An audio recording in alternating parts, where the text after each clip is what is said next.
Simone, o que você falou aqui? Deixa eu lembrar. O deserto de hoje é o milagre de amanhã. É isso? Vamos dizer juntos aqui? O deserto de hoje é o milagre da manhã. Será que é verdade isso? É? Tem gente aqui que pode dizer assim: olha, isso aqui já aconteceu na minha vida. Levanta bem alto a mão aí. Louvado seja o Senhor. Tem gente que está acontecendo isso agora? Levanta a mão, só para eu saber. Aleluia, louvado seja o Senhor. Isso é verdade, porque Deus é bom. E Ele não esquece do seu povo, viu? Então talvez você esteja aqui no meio do deserto, mas lembra disso, Deus ainda está fazendo. E como a gente cantou, eu estou dormindo, né? Nem sei o que Ele está fazendo e Ele está trabalhando, né?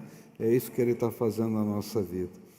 Hoje pela manhã a gente começou a estudar a Palavra de Deus e eu comecei com um texto lá de Jeremias, capítulo 4, e versículo 31, onde a Bíblia fala de um grito da cidade. A cidade está gritando, a cidade está clamando alguma coisa a Deus.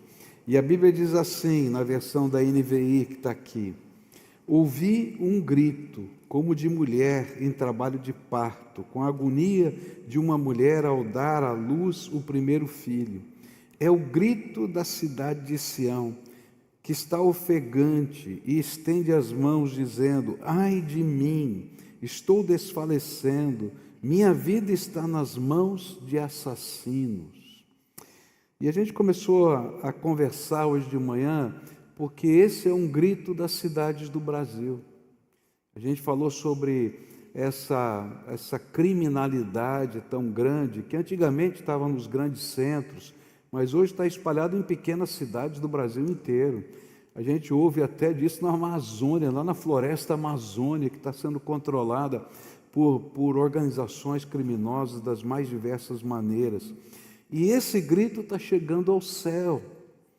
E aí nós começamos a orar, estamos orando, porque tudo começa com oração, foi isso que a gente aprendeu hoje de manhã. Nós começamos a orar e vamos continuar orando para que a cidade seja tomada para a glória de Deus. Eu falo de uma coisa louca que passou pela minha cabeça, que não pode ser da minha cabeça, de tão louca que é, de uma fogueira santa, onde a gente vai ver esses grupos armados até os dentes, queimando as armas em praça pública, em nome de Jesus, tá? Agora, como é que vai acontecer isso? Então a gente foi para a palavra de Deus, e a palavra de Deus nos ensina uma estratégia que vem do alto para tomar a cidade. E a gente começou a estudar essa estratégia que aparece lá em Lucas capítulo 10, e todo o capítulo 10 foi a base do nosso estudo, e a gente vai continuar estudando esse capítulo. E a gente aprendeu a primeira estratégia de Jesus. Jesus falou que a cidade começa a ser tomada pela oração, onde ele vai dizer assim: rogue ao Senhor da seara. Ele disse: a seara é grande, mas os trabalhadores são poucos, por isso peçam ao Senhor da seara que mande trabalhadores para a sua seara. E nós aprendemos hoje pela manhã 3 coisas importantes. Que essa primeira precisa ser uma oração de reconhecimento. Quem é o dono da cidade? O dono da cidade é o Deus Todo-Poderoso. Satanás é usurpador. Talvez ele esteja tendo domínio em alguns lugares, porém o dono é Deus. E Ele quer nos fazer acreditar que Ele é o dono, mas Ele não é o dono é o Senhor. Então essa oração começa dizendo: nós cremos que o Senhor é o dono da cidade, nós cremos que o Senhor é o dono de todas as coisas, que se sair um decreto do teu trono, ninguém pode. Começa por aí. Depois aprendemos que isso passa por um reconhecimento do que está impedindo essa retomada da cidade pelo dono. E aí a gente vai aprender na oração que Jesus ensinou que isso está acontecendo porque falta trabalhadores para essa obra. E o que a gente aprendeu é que uma cidade não vai ser tomada por pastores e missionários, a cidade é tomada pelo povo de Deus, que se levanta para servir ao Senhor e semear a palavra. E enquanto nós estamos semeando a palavra, Deus vai revelando a sua glória. Depois aprendemos também que nessa oração Jesus disse que quando orarmos, a gente não apenas reconhece quem é o dono e entende o que é que está impedindo, a gente participa pedindo: Senhor, faz um movimento, arranca esse povo que está acomodado. E quando a gente fala isso, olha para mim, olha para você, porque é isso que Deus está falando. Arranca esse povo que está acomodado e bota na frente de batalha. Por quê? Enquanto nós estamos na frente de batalha, os sinais de Deus se seguem. O avivamento que a gente está pedindo vai acontecer quando o povo de Deus se mobiliza para fazer a vontade de Deus. E aí as coisas acontecem. Mas eu queria continuar esse estudo e queria ir agora para um segundo aspecto da tomada da cidade, que Jesus ensinou. E a tomada da cidade passa pela conscientização. Conscientização do quê? Então, se a primeira estratégia para conquistar a cidade é a oração, a segunda é a conscientização. Mas do quê? É que não existe conquista sem batalha. A gente pode ver e vai ver, pela graça de Deus, a fogueira das armas, em nome de Jesus. Isso está, inclusive, profetizado na Bíblia, que vai acontecer em vários lugares. Está lá no livro de Isaías, dizendo que isso que vai acontecer, que armas vão se transformar em foices para cultivar a terra. Mas isso não acontece sem batalha. Só que essa batalha não é uma batalha política, essa não é uma batalha militar, essa é uma batalha espiritual. E é disso que Jesus vai falar aqui. Não há vitória sem confronto espiritual, sem que os demônios se submetam. Há coisas que acontecem nesse mundo, queridos, que não tem lógica, que não dá para explicar nem pela natureza má da humanidade, de tão diabólica que é. Há coisas que acontecem nas comunidades aqui do Rio de Janeiro, tá? Que são absurdas. Por exemplo, se alguém não atende às ordens do comando, eles fazem uma pilha de pneus, não é? Como é que chama esse negócio? Micro-ondas. Bota o cara lá dentro, taca fogo. É tão abominável que a gente não consegue entender. Eu ouvi um pastor aqui da cidade do Rio de Janeiro comentando do que acontecia na sua comunidade, e nós estávamos num grupo de oração de pastores. Ele disse assim: eu estou com um problema, pastor, quero que vocês levantem um clamor. Um desses homens que comandam o morro onde eu estou é pedófilo, e ele escolhe as meninas, nossas filhas, e manda os seus soldados buscar na nossa casa, e nós, pais, temos que entregar as nossas filhas de 9, 10 anos para ir passar a noite com ele. É coisa que não passa pela nossa cabeça. É diabólico.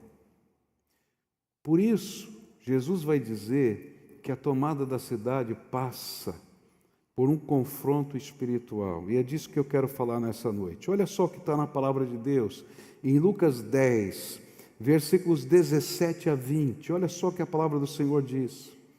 Então, os 70 voltaram cheios de alegria, dizendo: Senhor, em seu nome, os próprios demônios se submetem a nós. E Jesus lhes disse: eu via Satanás caindo do céu como um relâmpago, e eis que eu dei a vocês autoridade para pisar em cobras e escorpiões e sobre todo o poder do inimigo, e nada, absolutamente, lhes causará dano. No entanto, alegrem-se, não porque os espíritos se submetem a vocês, e sim porque o nome de cada um de vocês está registrado nos céus. A palavra de Deus deixa muito claro que quando aqueles 70, quando aqueles 12 foram, quando Jesus estava aqui, e essa obra de tomada da cidade para a glória de Deus estava acontecendo e continua a acontecer, enquanto aqueles estavam indo, algo diferente estava acontecendo no mundo espiritual. Demônios, esses que usurpam aquilo que é controle e domínio de Deus, começam a perder a sua autoridade e o seu poder. Mas não há como você tomar essa cidade sem que isso também aconteça, e a gente tenha certeza de que isso não depende de uma estratégia humana, que não depende de um método, mas é poder de Deus, porque a glória será de Deus, porque é um confronto espiritual. Agora, por que isso ocorre? E aqui a gente tem que entender o que a Bíblia ensina para a gente. Por que esse confronto espiritual ocorre? Olha só o que a Bíblia diz em Efésios, capítulo 2, versículos 1 e 2. Ele diz assim: Ele lhes deu vida quando vocês estavam mortos em suas transgressões e pecados, nos quais vocês andaram noutro tempo, segundo o curso desse mundo, segundo o príncipe da potestade do ar, do espírito que agora atua nos filhos da desobediência. Por que isso acontece? Como é que o domínio de Satanás se dá numa cidade? Ele começa pela cultura. A Bíblia está dizendo para a gente que o jeitão de viver, o jeitão de pensar, que está controlando a cidade, tem um autor. Esse jeitão de pensar, de levar vantagem em tudo, de não ter uma ética, de não ter palavra, não cumprir o horário, de não fazer, esse jeitão que a gente chama de cultura, tem uma inteligência por trás. E a Bíblia diz que essa inteligência é o príncipe da potestade do ar, o espírito que agora está atuando nos filhos da desobediência. Então a cultura não é neutra. Existem elementos da cultura que são bons, mas elementos da cultura que são diabólicos. E um cristão tem que julgar a sua própria cultura à luz da palavra de Deus. Porque se ele fizer exatamente o que todo mundo está fazendo, ele está seguindo o curso desse mundo. E cidade nenhuma vai ser tomada desse jeito. Por isso é um confronto espiritual. E a batalha espiritual não acontece só com a possessão demoníaca, acontece com as fortalezas de entendimento que estão na nossa mente. E nós entramos numa luta com Deus por causa dos valores. E a gente acha que não é tão importante assim, porque isso é uma batalha espiritual. Por quê? É tão importante a gente conscientizar-se disso, porque existe uma lógica satânica controlando a maneira de pensar dos homens. E a Bíblia vai dizer lá em 2 Coríntios, capítulo 10, versículos 3 a 5, o seguinte: porque embora andemos na carne, não lutamos segundo a carne, porque as armas da nossa luta não são carnais, mas poderosas em Deus para destruir fortalezas, destruímos raciocínios falaciosos e toda arrogância que se levanta contra o conhecimento de Deus, e levamos cativo todo o pensamento à obediência de Cristo. O que ele está dizendo? O primeiro nível dessa batalha acontece aqui. E isso é sutil, porque o pensamento do mundo está dentro da igreja, meu querido.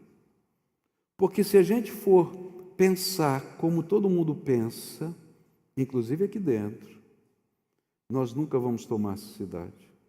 Por isso o Senhor vai ter que trabalhar a quebra das fortalezas do entendimento. Isso se torna uma muralha dentro da cabeça da gente, onde eu consigo ir até um certo ponto, mas depois disso eu fico aprisionado dentro de mim mesmo. E a Bíblia está dizendo, quer tomar a cidade? Vamos destruir as fortalezas primeiro na nossa cabeça. E depois a gente vai anunciar a palavra de Deus, ela vai começar a quebrar as fortalezas do entendimento na cabeça dos outros. Por quê? Porque isso é a maneira como o inimigo trabalha aquilo que a gente chama de demonização da sociedade. Não são apenas pessoas que ficam endemoniadas, mas uma sociedade pode ser demonizada, ter pensamentos nocivos, atitudes nocivas, ter permissividades que não valem a pena. A palavra de Deus vai dizer que isso gera uma cegueira espiritual. E aí, por isso que as pessoas têm dificuldade de se converter, porque há uma blindagem na mente. E olha só o que a Bíblia diz em 2 Coríntios 4, versículos 3 e 4. Mas se o nosso evangelho ainda está encoberto, é para os que se perdem que ele está encoberto, nos quais o Deus deste século, ou deste mundo, cegou o entendimento dos descrentes, para que não lhe resplandeça a luz do evangelho da glória de Cristo, o qual é a imagem de Deus. Há uma blindagem na mente. Meu professor de grego no seminário, olha que faz tempo, hein? Mas é meu professor de grego lá no seminário, eu vou fazer 45 anos de ministério, então eu estou falando de quase 50 anos atrás. Um homem de Deus, de origem leta, um homem cheio do Espírito Santo, ensinava grego, mas ele foi um dos homens que me ensinou algumas coisas da teologia da batalha espiritual lá no seminário.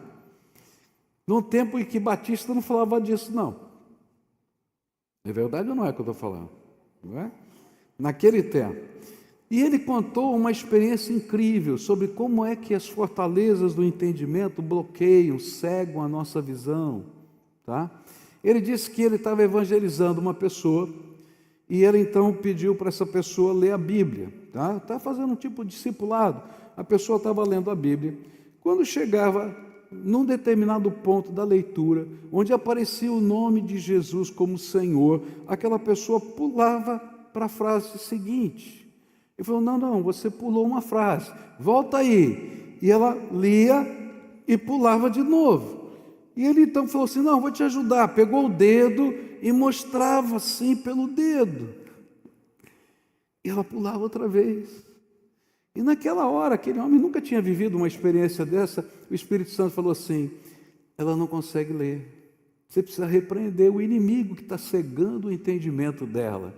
E ele lembrou dessa passagem, e aí então ele orou por ela, e aquela mulher se manifestou com demônios, foi liberta, e ele pôde explicar a palavra e batizar aquela mulher. Então ele estava ensinando grego para a gente, e ele dizia assim, você moço, eu era um garotinho, você moço vai pastorear gente que não vai conseguir entender o que você fala, porque isso é uma batalha espiritual. Se eu não tiver consciência de que isso está acontecendo hoje, no dia a dia da sua vida, no teu contexto, você vai entrar sem conhecer o inimigo que você está enfrentando. Por isso, pregar o Evangelho, invadir uma cidade com a palavra de Deus, é mais do que um plano estratégico, é mais do que uma campanha de marketing, e muito mais do que a gente está buscando adepto, a gente está levando libertação para a cidade. A gente está levando salvação para a cidade. A gente está levando graça, um ambiente diferente de vida. E é por isso um confronto cósmico, onde precisamos buscar e receber do nosso Senhor, o Senhor da seara, o dono de tudo, o poder e a autoridade espiritual para destronar aquele que dominava a cidade. é só no poder do Espírito. Fala assim, só pelo Espírito. Não tem outro jeito. É só pelo Espírito. É só pelo Espírito, não tem outro jeito. É graça de Deus, é poder do alto. Eu acho que um dos grandes erros, quando a gente pensa em evangelização, a gente está pensando em método, a gente está pensando em processo, a gente está pensando em qual é a palavra, qual é o argumento. Querido, esquece isso, vai na graça de nosso Senhor. Seja testemunha do Altíssimo, ore pelas pessoas, você vai ver a misericórdia de Deus fluindo, porque Ele é poderoso. Eu estava lendo essa semana a história do missionário John Patton. John Patton e a sua família foram os pioneiros missionários nas Ilhas Hébridas, com nativos canibais. Eles estavam pregando o Evangelho naquele lugar. E numa noite, aqueles nativos, eles cercaram a casa deles, o centro da missão, naquela aldeia. E a intenção deles era matá-los. Porque essa batalha é feroz. O inimigo já tentou fazer isso várias vezes. É um confronto espiritual. E eles foram para matá-los. E aquela família, então, só podia fazer uma coisa. Eles se uniram, se esconderam dentro do quarto da casa, dobraram os seus joelhos e passaram a noite em oração, pedindo que o Senhor manifestasse a sua graça, que o Senhor colocasse os seus anjos ao redor para livrá-los e assim por diante. E aqueles nativos ficaram em volta da casa a noite toda e pela manhã foram embora. E eles não entenderam o que tinha acontecido. Cerca de um ano depois, um daqueles que estavam em volta daquela casa se converteu. E quando estava sendo discipulado para o batismo, ele falou assim: me diga uma coisa, aquela noite, quando nós nos reunimos aqui, a nossa intenção era matá-los. Onde você conseguiu tanta ajuda naquela noite? Ele falou: tanta ajuda? Não tinha ninguém, só estávamos nós aqui em casa. Não, em volta da sua casa tinha alguns homens muito fortes, e eles tinham espadas que luziam, luz de brilhos incríveis, e nós olhamos do lado de fora e não conseguimos entrar. Nós tentamos, mas não conseguimos, e então fomos embora. Isso está registrado nos anais da história de missões, da vida desse missionário, na biografia dele, no testemunho daqueles nativos. Por quê? Porque não se vence a batalha espiritual só com estratégia. Deus tem que revelar a sua graça. Por isso o povo de Deus precisa entender qual é o tipo de batalha que vai acontecer. A gente ora pela conversão das pessoas, mas o que a gente está pedindo para Deus na conversão? Senhor, que a venda que Satanás colocou nos olhos caia por terra em nome de Jesus. Que as fortalezas do entendimento que bloqueiam sejam levadas cativos pelo poder do Espírito Santo à presença do Pai. Porque é isso que a Bíblia diz, que é o Espírito de Deus que leva cativo toda forma de entendimento à presença do Todo-Poderoso. E a gente está buscando isso em oração e clamando ao Senhor e entrando nessa batalha. Agora não adianta ficar só orando, eu tenho que ir lá e anunciar, porque Deus vai me usar naquele momento para que a palavra de Deus chegue naquele coração. Então você que pegou o Novo Testamento, ou vai pegar hoje à noite, você vai orar pelas pessoas, você vai dizer: Senhor, Tu vais abençoar essa vida, Tu vais salvar essa vida, Senhor, Tu vais derramar paz nessa casa, o Senhor vai fazer milagres ali, mas Senhor, leva cativo todo entendimento. O que obstrui, arranca. E queridos, quando Deus dá a ordem do trono, você não tem poder, mas Ele tem. E as coisas tremendas da graça começam a acontecer. É isso que o Senhor está falando. E aí essa vitória, ela se torna histórica e visível. A gente vai ver libertações, transformações, mudança de vida, gente que vivia de um jeito e não vive mais por causa da graça de Deus. Mas ela também vai ser cósmica e global, porque Jesus disse, Satanás está sendo derrubado, desbancado, o seu território está sendo saqueado, a sua área de conflito acabou, ele não tem autoridade ali. Eu às vezes faço umas orações meio malucas lá em casa, né? Se eu acho que chegar você lá vai ficar escandalizado comigo. Eu chego lá e oro assim: Senhor, estou aqui na minha casa, essa casa aqui é um reduto teu, eu consagrei para o Senhor, então eu quero pedir, bota os anjos do Senhor. Se tiver algum demônio querendo fazer bagunça aqui na minha casa, confusão, brigaria, etc., porque ele faz na casa de crente também, tá?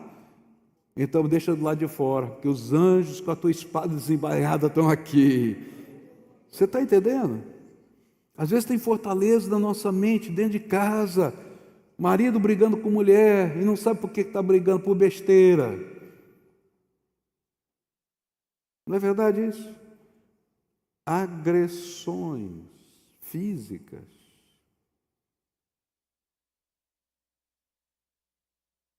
Por quê?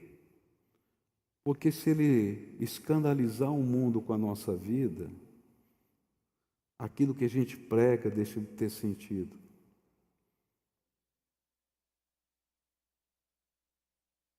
Agora Jesus faz uma advertência aqui. Ele diz assim: não fiquem felizes porque os demônios se submetem.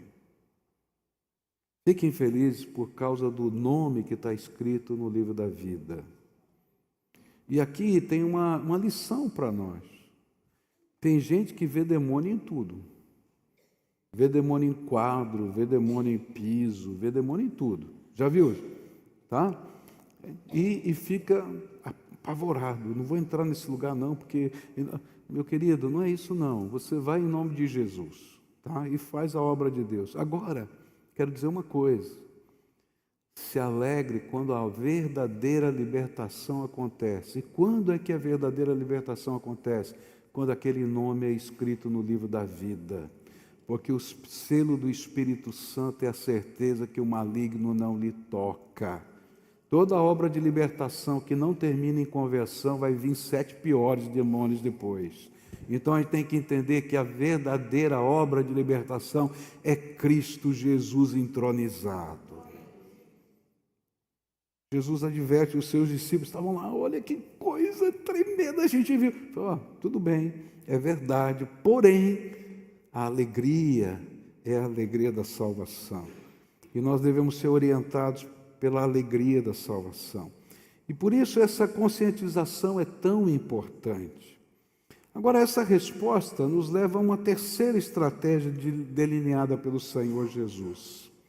E eu vou começar a olhar para ela e tentar concluir. É que a tomada da cidade requer qualificação dos trabalhadores. Não dá para entrar numa batalha espiritual se você não está qualificado para isso. Agora, se pregar o Evangelho é parte de uma batalha espiritual, então qual o tipo de qualificação necessária para este enfrentamento? E esse é o problema, porque a gente volta a pensar que é o método. Anos atrás, no tempo que existia fita de videocassete, né? Quem é desse tempo aqui? Tem alguns pequenos cidadãos aí do mundo que ainda eram do tempo do videocassete, né? Eu ganhei uma série de fitas de videocassete muito interessante, assim, aprenda a curar em nome de Jesus. Eu falei, eu vou assistir esse negócio, quero ver. E aí eram 7 vídeos ensinando como é que você ora pela cura, de que jeito você faz. Eu falei, misericórdia. Comecei a olhar na Bíblia e falei, não dá para acreditar nesse negócio não. Por quê? Porque às vezes a gente imagina que, outra vez, que o treinamento para a batalha é a gente fazer um curso. Eu vou fazer um curso de evangelismo, vou fazer um curso de não sei o quê, vou fazer um curso. E aí fica fazendo curso a vida toda e não ganha ninguém para Jesus. Você conhece gente assim? Faz curso a vida inteira e não ganha ninguém para Jesus? Porque Jesus não falou de curso. Naquele tempo não existia nem seminário. Naquele tempo nem o Novo Testamento inteiro estava escrito. E olha o poder e a graça que estava fluindo. Então, qual era o preparo? Jesus vai nos advertir que o preparo necessário para este enfrentamento é desenvolver pela graça de Cristo o caráter de Jesus na nossa vida. O preparo não é um curso de teologia, de técnica de comunicação, de oratória, não é nada disso não. É desenvolver o caráter de Jesus dentro da gente. E isso a Bíblia chama de santificação da vida. É ser cheio do Espírito Santo. Por quê? Olha só o que Jesus ensinou em Lucas 10, verso 16. Quem ouve vocês, ouve a mim. E quem rejeita vocês, a mim que rejeita. Quem, porém, me rejeita, está rejeitando aquele que me enviou. Por que o caráter de Jesus é tão importante? Porque eu e você somos Jesus naquele lugar e naquela hora. E as pessoas precisam ver a beleza de Jesus na nossa vida. Então, o que caracteriza esse caráter, esse jeito de ser de Jesus? Aí Jesus vai falar no versículo 3 do capítulo 10 de Lucas. Ele diz assim: vão, eu estou mandando vocês como ovelhas para o meio de lobos. Quem vai ganhar a guerra aí? O lobo ou a ovelha? O que é que você acha? Hã? O que é que você acha? Fala aí. Humanamente falando, é o lobo. Mas quando você vai como ovelha, Jesus, o pastor amado, vai com você e Ele cuida dos lobos. Por isso Ele mandou a gente como ovelha e não como lobo. E Ele está falando de caráter. Ele quer que a gente seja ovelha e não lobo. Sabe, a vitória não virá se nós usarmos as mesmas armas e estratégias que os lobos desse mundo usam. Mas virá se formos semelhantes ao Cordeiro de Deus que tira o pecado do mundo. Não são os acordos ou favores políticos que nos farão vencer mais rápido. Isso é tolice, gente. Quem vai vencer essa guerra é a graça de Deus. Quem vai vencer essa batalha é o poder do amor de Jesus. É o poder da simplicidade de se crer num evangelho poderoso e transformador. É o poder da bondade, é o poder da generosidade, da mansidão, da credulidade, de nós crermos piamente num Deus Todo-Poderoso, do fruto do Espírito Santo sendo refletido na nossa vida. É daí que vem a nossa autoridade espiritual. Se você tiver uma vida cheia do Espírito Santo, sua vida estiver bonita aos olhos de Deus, e Deus olhar para você e dizer: esse aqui é meu filho amado, eu tenho prazer nele, pode ter certeza que céus e terra vão se mover para abençoar a tua vida. Não é uma técnica, é graça, é só graça. Agora, existe o crente lobo. O crente lobo é aquele que é sagaz, esperto, maquiavélico. Mas esse, no enfrentamento com o mundo, vai ser derrotado.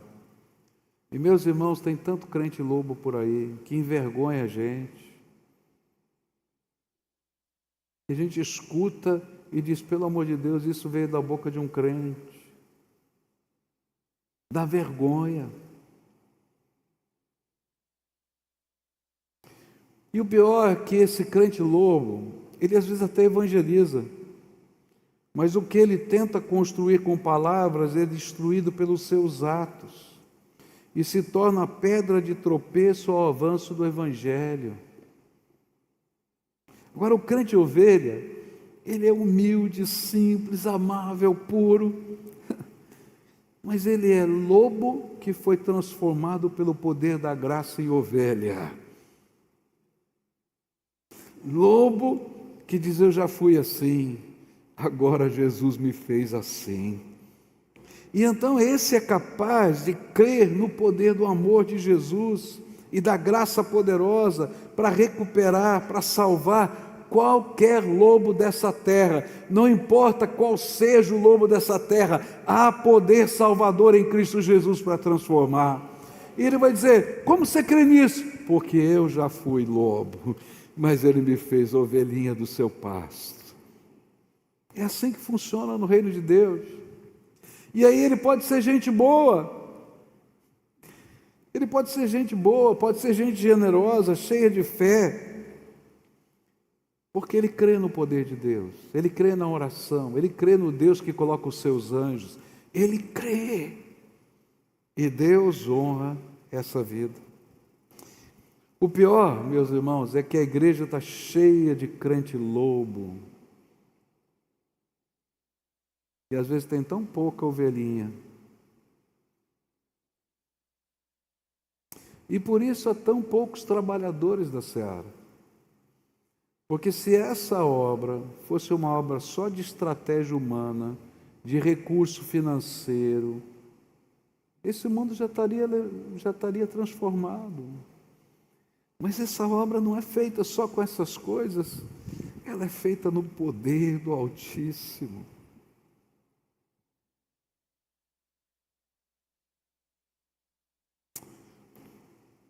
Diz a história da igreja, eu não me lembro o nome de qual dos papas lá do passado, um dia na arrecadação financeira, pelo arquidiácono que estava lá cuidando da questão financeira da igreja, hoje ele chama-se ecônomo, mas naquela época chamava arquidiácono, e aquele papa olhou para ele e disse assim: que bom que nós não precisamos dizer como São Pedro falou, não temos prata nem ouro.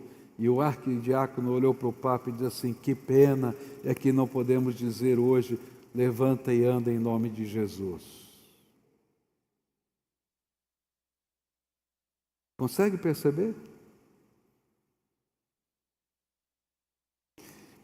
Às vezes o nosso foco está no lugar errado. Vive a graça de Deus e vai com fé. E o Senhor vai usar e vai transformar. Por isso, falta conversão. Tem muita gente que frequenta a igreja há muitos anos, mas não é convertida, gente. Nunca passou pela transformação na sua vida. O poder do Evangelho ainda não fez diferença. Por isso falta santificação, falta fruto do Espírito, poder de Deus. O preparo que você precisa para entrar nessa batalha é ser cheio do Espírito, é buscar a graça de Deus, é buscar a sabedoria do alto, é ser instrumento da graça, usando o dom que Deus te deu. Qualquer dom Deus vai usar, do jeitinho que você é, para a glória dEle.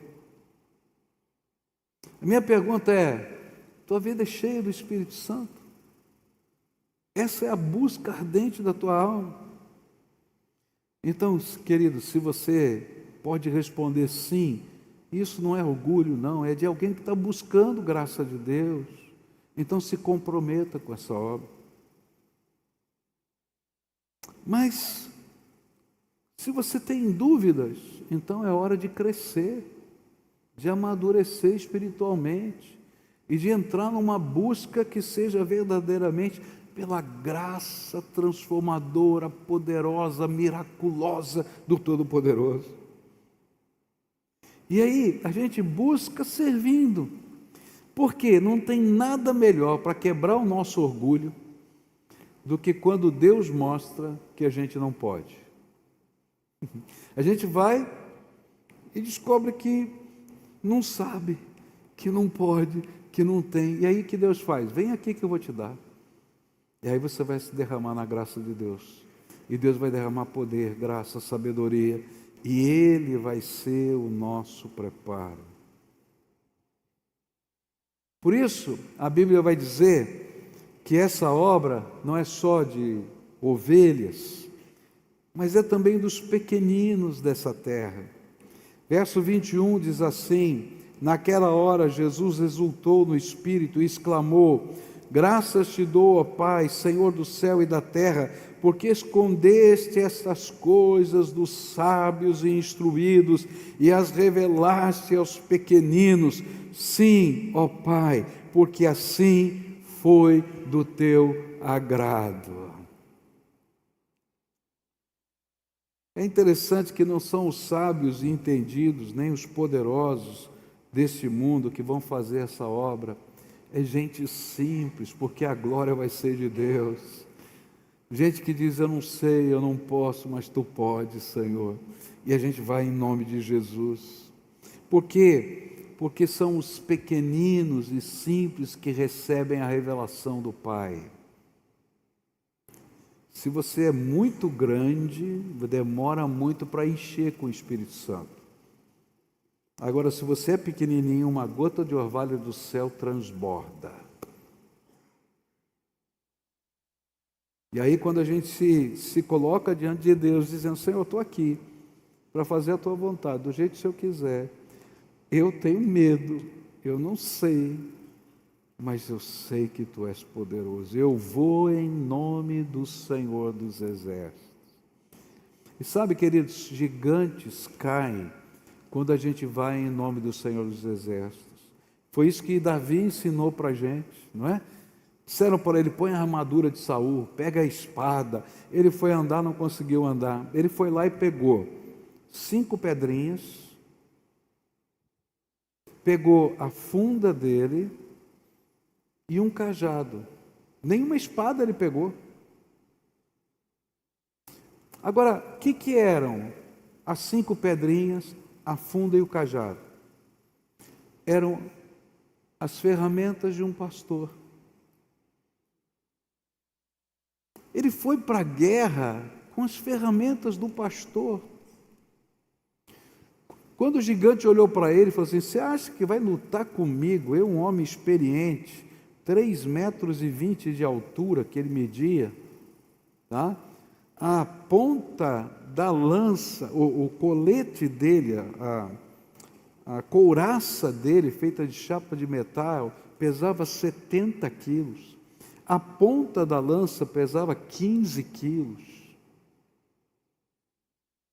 Você acha que eu sou um cachorro? Foi isso que ele falou?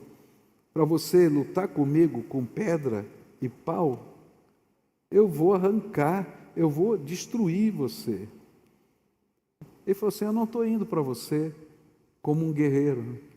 Eu estou indo em nome do Senhor dos Exércitos que você afrontou. Lembra disso? Deus vai usar as pedrinhas que você tem. Deus vai usar a colher de pau que você tem. Deus vai usar o fogão da sua cozinha. Deus vai usar o dom que Deus te deu. E o que faz a vitória não é a armadura. O que faz a vitória são os pequeninos que receberam a revelação do Pai. Deus gosta de usar gente simples. Deus vai usar você, menino, menina, na sua escola. E Deus vai abençoar você do jeito que você é, para a glória de Deus.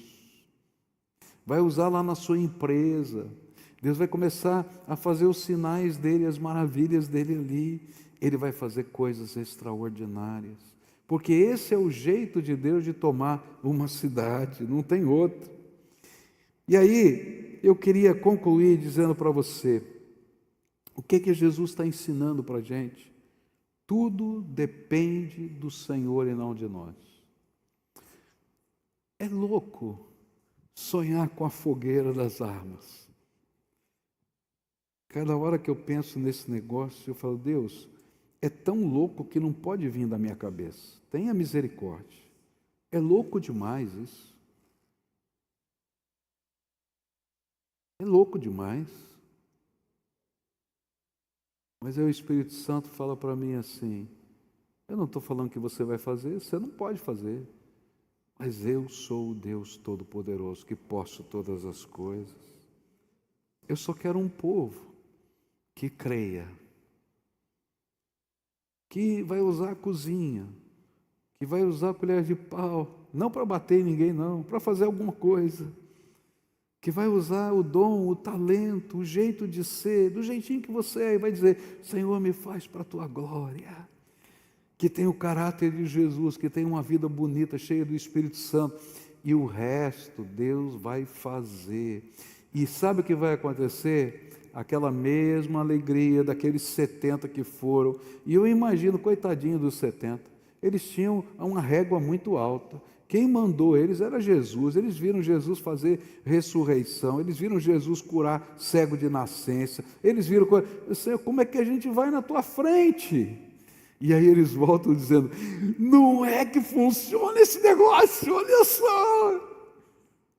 Eu acho que eles foram de um jeito e voltaram de outro. E é assim que acontece na nossa vida, a gente vai de um jeito e volta de outro, porque é lá que Deus molda a gente. É lá que Deus molda a gente. Eu venho aqui em nome de Jesus hoje, para dizer, hoje o Senhor quer preparar você para a batalha. Mas na guerra, o preparo é feito no campo, onde aprendemos a depender exclusivamente do Senhor. Você só precisa permitir que Ele mexa no seu caráter e confiar na graça que Ele derramará sobre você. Deus pode começar na minha vida, quebranta, molda, o que te entristece vai mostrando para sair da minha vida. Eu quero, Senhor, quero aprender com o Senhor a ser gente bonita aos teus olhos. E, Senhor, enquanto eu estiver indo, revela a tua glória. Eu vou no teu nome, eu não vou no meu nome. Querido, você não vai em nome da primeira de Niterói. Você não vai em nome dos batistas. Você não vai em nome dos evangélicos. Você vai em nome de Jesus Cristo, nosso Senhor. Nós vamos em nome do Senhor. Porque quem faz o milagre é o Todo-Poderoso que nós servimos. E nós vamos estar lá. E vamos ver. Vamos ver algo estranho, diferente, maluco. Mas vai ser para a glória de Deus. De tão maluco que é, ninguém vai dizer isso é humano. Só Deus pode fazer coisas assim. Os magos do Egito tentaram lutar contra os sinais que Deus fazia através de Moisés. Até o momento que disseram para Faraó, não dá. E sabe o que os magos do Egito disseram? Este é o dedo de Deus. E nós vamos ouvir isso. Isto é o dedo de Deus, porque a glória vai ser do Todo-Poderoso. A Ele seja toda a honra, glória e louvor. Você pode dizer amém? Então fica de pé, nós vamos concluir esse culto orando aqui. Meu desafio para você, está na hora de começar. Busca Deus na sua vida com toda a intensidade da sua alma. Começa a orar por pessoas, porque isso é batalha espiritual e Deus vai te dar a benção. Começa. Ah, mas eu não sei. Começa e diz, Senhor, eu estou buscando, Tu que és a fonte de toda a benção. Derrama a graça sobre mim. Então hoje você vai pegar, se você não pegou ainda, o seu Novo Testamento lá, é um presente. Pega lá. Agora, você vai fazer um compromisso, não é comigo não, porque eu não vou saber, você não vai dar relatório para mim. tá? Deus vai saber. Você vai pegar essa ferramenta da graça, que é a palavra de Deus, e você vai dar para alguém, mas você vai orar por essa pessoa. Senhor, salva essa vida, abençoa. E quando você der, você vai oferecer para essa pessoa. Nós estamos numa campanha de oração. Você me permite orar com você meia hora, 15 minutos, meia hora no máximo, seja por telefone, seja pessoalmente, seja no escritório, uma vez por semana, para que a paz de Jesus entre na sua vida e na sua casa? E aí você vai começar. Talvez alguns digam não, mas você continua orando. Porque lembra, por que ele disse não? Porque tem uma venda nos olhos. E aí Deus prepara uma situação que a venda cai. E essa pessoa vai bater na sua porta e dizer: lembra que você falou que queria orar por mim? Eu estou precisando. Ora por mim. E sabe, querido, a gente não vai para convencer um adepto. A gente vai para levar o poder de Deus na vida dessas pessoas. Se fosse para convencer um adepto, eu não iria. Tenho paciência para isso não preciso disso, nem você. Mas se a gente vai levar graça, misericórdia e poder, vale a pena, tá? Então pega lá o seu Novo Testamento e você vai fazer o seu voto com Deus. Isso não é comigo não. E começa em nome de Jesus. Você pode dizer amém? Então vamos orar juntos agora? Pai querido, em nome de Jesus, nós nos colocamos como tua igreja na tua presença. Aquilo que falamos é palavra, só palavra. Aquilo que lemos nas Escrituras. E é verdade, Senhor. Porque a tua palavra é a verdade. Mas é também graça bendita. É misericórdia do alto. É salvação. Então, Senhor, nós temos um sonho aqui na nossa cidade, um sonho que comece aqui e se espalhe por esse Brasil. Essa é a minha oração, de ver, Senhor, nas comunidades, nos bairros, nos lugares da cidade, não um fogo do micro-ondas, mas uma fogueira santa de armas sendo queimadas, e dizendo: o Senhor derrotou o crime nesse lugar. Ó Pai, o que eu estou pedindo para o Senhor é tão insano humanamente, tão insano, porque nós não temos esse poder. O governo do Brasil não sabe o que fazer. As polícias não sabem o que fazer. As autoridades têm medo ou estão comprometidas. Mas, Senhor, Tu és o dono dessa cidade. Tu és o dono dessa cidade. Então nós estamos batendo na porta do dono e dizendo: vem, ó Espírito Santo, sobre Niterói. Vem sobre o Rio de Janeiro. Vem sobre o Brasil de uma maneira extraordinária. E, Senhor, que haja uma santa colheita para o Teu celeiro. E que, Senhor, nós possamos ser instrumentos da Tua graça. Ó Pai, levanta o Teu exército, Senhor. Levanta em nome de Jesus. Levanta. Ó Pai, o Teu exército é de gente simples, pequeninos. Nós, às vezes, olhamos e dizemos: como é que vamos enfrentar uma R-15? Mas, Senhor, nós vamos enfrentar, sim, Senhor, os poderes que estão por trás disso, no nome de Jesus, e o Senhor há de revelar a Tua glória. Por isso eu quero te pedir, Senhor, derrama graça sobre essa igreja, derrama graça sobre essa cidade, mas derrama graça, Senhor, sobre todas as denominações dessa cidade, porque isso tem que ser um movimento do Teu povo. Começa um movimento santo, Senhor, aqui. E que isso glorifique o nome do Senhor, que seja para a Tua glória.